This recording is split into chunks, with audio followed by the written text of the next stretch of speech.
La Coupe du Monde 2026, les gars, c'est chaud actuellement. En fait, comme vous le savez, la Coupe du Monde 2026, ça va se jouer dans 3 pays.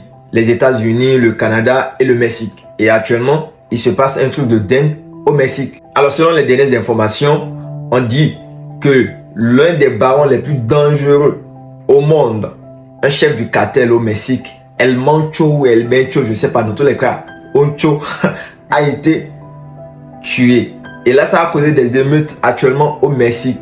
Donc, avec cette situation, la FIFA ne sait pas si la situation va se calmer avant la Coupe du Monde. Parce que la Coupe du Monde, c'est quand même dans quelques mois. Donc, imaginez, on envoie des pays jouer au Mexique. Et puis, baf, dans le stade, on entend boum.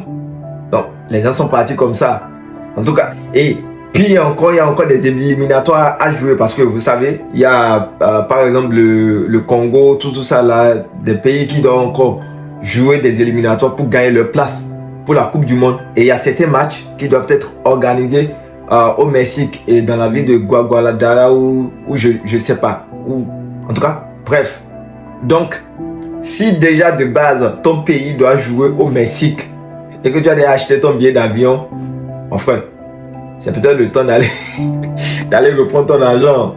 Mais quand même, on espère que la situation va se calmer. Mais moi, dans tous les cas, je propose que la FIFA délocalise ces matchs-là aux États-Unis et au Canada.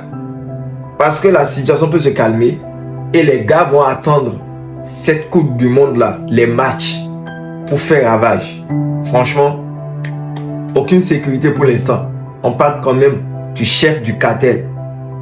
Même si on ne voit pas, en réalité, on a vu dans les films. On a vu dans les films. Ah, encore que vous envoyez les pays africains là-bas.